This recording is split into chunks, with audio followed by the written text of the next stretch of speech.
Es scheint, dass ich jedes Mal erklären muss, warum ich als Holländerin Deutsch rede.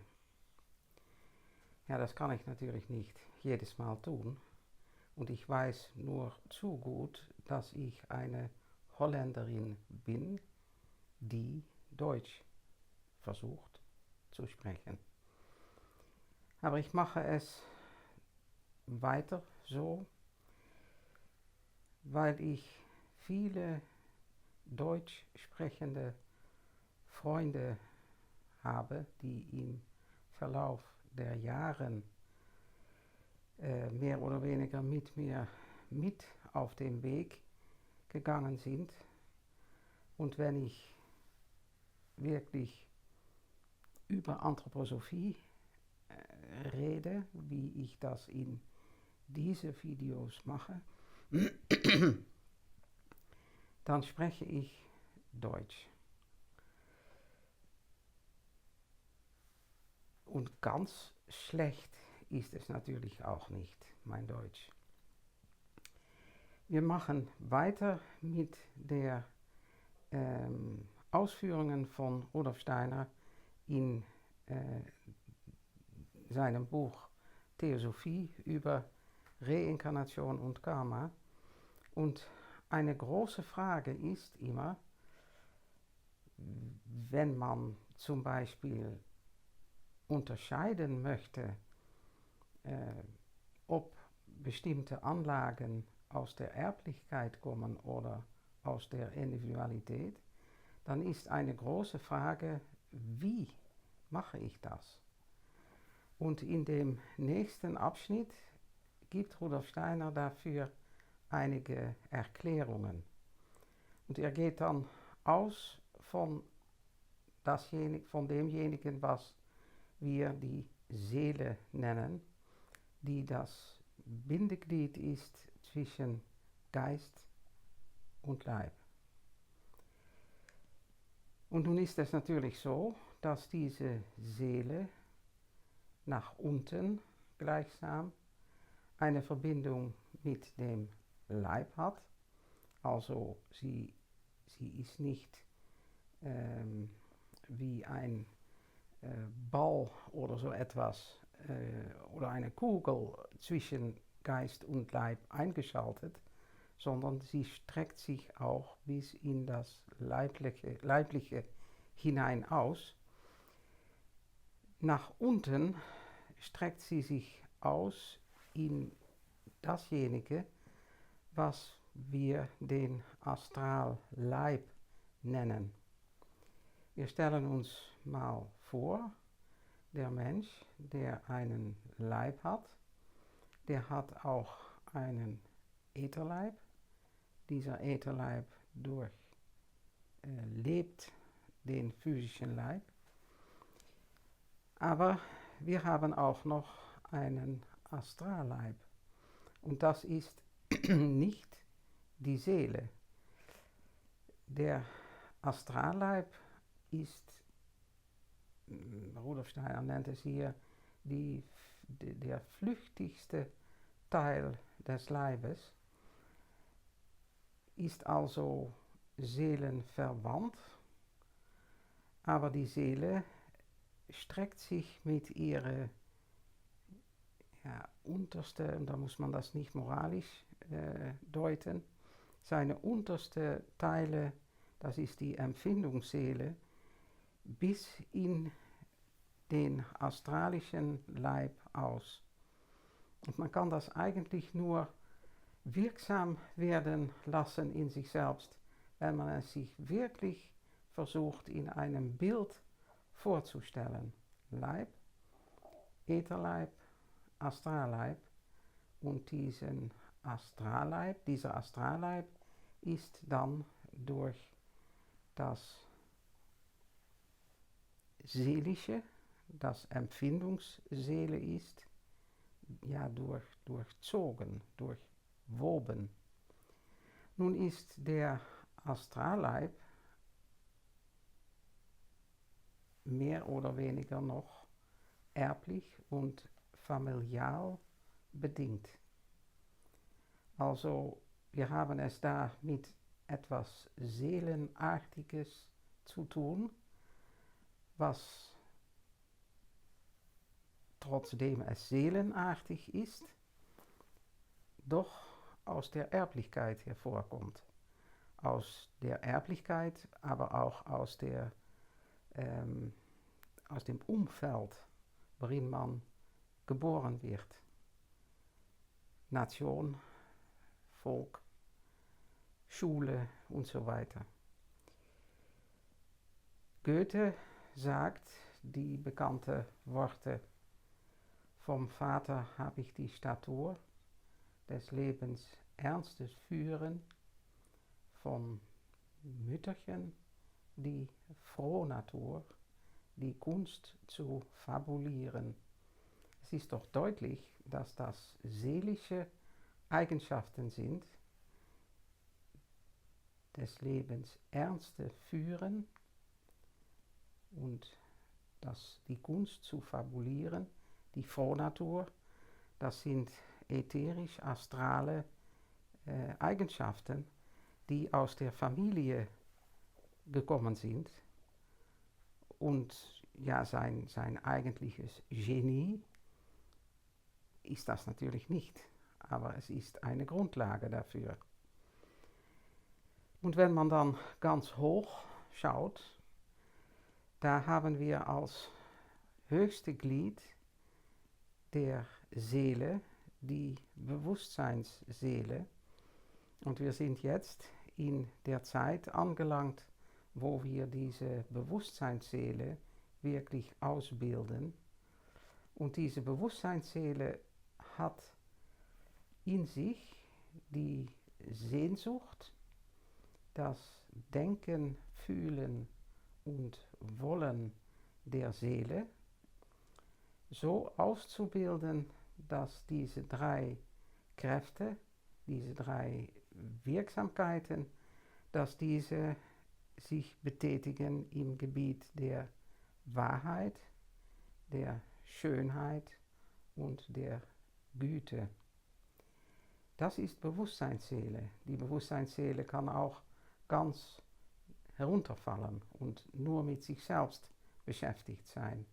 Aber eigentlich will die Bewusstseinsseele sich über die Egoität hinaus entwickeln und will in eine objektive Denk-, Fühl- und Willwelt leben, nämlich in der Wahrheit, in der Schönheit und in der Güte. Und da, wo dies der Fall ist und auch entwickelt wird, da strahlt das Geist selbst, was ein geistiges Glied der Menschenwesenheit ist, in das Seelische hinein. Also man könnte auch sagen, da strahlt die Bewusstseinsseele in das Geist selbst hinein. Da kommt eine Wechselwirkung zustande, wodurch das Geist selbst sich im Erdenleben schon ein wenig zeigen kann, obwohl das in unserer Zeit noch nicht an der Zeit ist eigentlich, denn wir entwickeln die Bewusstseinsseele und in einer nächsten Kulturepoche werden wir dann viel mehr das Geist selbst entwickeln, aber wir bereiten das vor. Und so haben wir die Seele, die nach oben mit dem Geist selbst verbunden ist und die nach unten mit dem Astralleib verbunden ist. Also nach unten haben wir diese seelische Eigenschaften des Menschen, die in den irdischen Verhältnissen wurzeln. Und die sind am meisten auffällig. Darauf ist unser Blick vor allem gelenkt, immer. Und da können wir die Individualität, die durch die Inkarnationen hindurchgeht, am wenigsten finden, weil dort die erbliche Anlage die Hauptsache ist.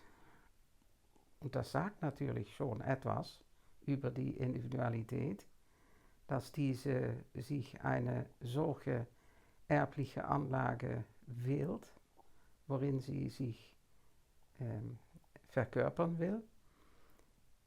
Aber das ist natürlich gar nicht deutlich, was dann in dieser Wahl eigentlich die Individualität ist.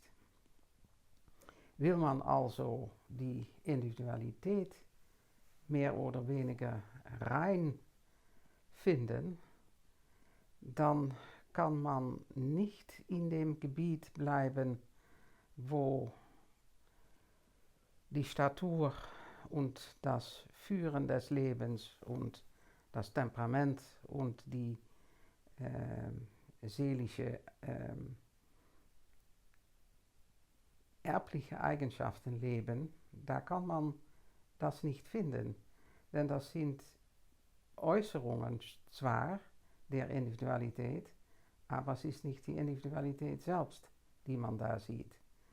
Man muss also in einem ganz anderen Gebiet suchen lernen, um sich selbst als ewiges Wesen oder auch andere als ewiges Wesen zu finden. Und das ist also in dem Gebiet, wo die Entwicklung des Denkens zu einem Wahrheitsinstrument gefunden wird, wo die Gunst in dem Gebiet der Schönheit gefunden wird. Und dann muss man Schönheit wirklich auffassen als die Erscheinung des wahren Wesens. Das ist also doch noch etwas anderes, als was auch unter Kunst verstanden wird. Schönheit und dann die Güte und dafür, ja, man kommt dann natürlich in ein Gebiet hinein, wo das Geheimnis der Individualität wohnt, denn man fühlt unmittelbar, man kann wohl für sich selbst bestimmen, was das Gute ist in Taten, sondern es ist sehr, sehr schwierig und eigentlich auch nur selten gut, wenn man das Gute versucht zu beurteilen in Taten der Mitmenschen. Das könnte man nur, wenn man wirklich in die Impulse des Handelns hineingehen könnte. Und ja, das ist das große Geheimnis der menschlichen Individualität, dass der Wille ein Geheimnis ist, also bleibt auch ein Geheimnis. Und man muss also das Gute doch in sich selbst suchen. Aber dieses Gebiet, das Wahre, das Schöne und das Gute, das sind die drei Gebiete, die sich zeigen, worin die Individualität wirklich sichtbar werden kann. Und es ist dann zu gleicher Zeit deutlich, wie schwierig das ist, denn die meisten Menschen zeigen sich dort gar nicht, die zeigen sich durch ihre erbliche Anlagen. Also hier gibt es ein Stück Begriffsbildung, die Rudolf Steiner gibt, wodurch wir erfassen können, was es ist, wenn wir die seelischen Eigenschaften eines Menschen in der erblichen Anlage schauen und was es ist, wenn wir die individuellen Anlagen in das Geistgebiet schauen. Für das Verständnis von Reinkarnation und Karma ist es von großer Wichtigkeit, dass wir diese Gliederung der menschlichen Wesenheit immer mehr in einem Bild schauen lernen, so dass wir uns wirklich so kräftig wie möglich vorstellen, dass die Seele die Vermittlerin ist zwischen Leib, Äther, Astralleib einerseits und Geist selbst, Lebensgeist, Geist Mensch andererseits. Die höheren Glieder sind noch so anfänglich entwickelt, dass wir sie nur schwer wahrnehmen können. Aber dort lebt die wahre, ewige Individualität. Nächstes Mal wieder weiter.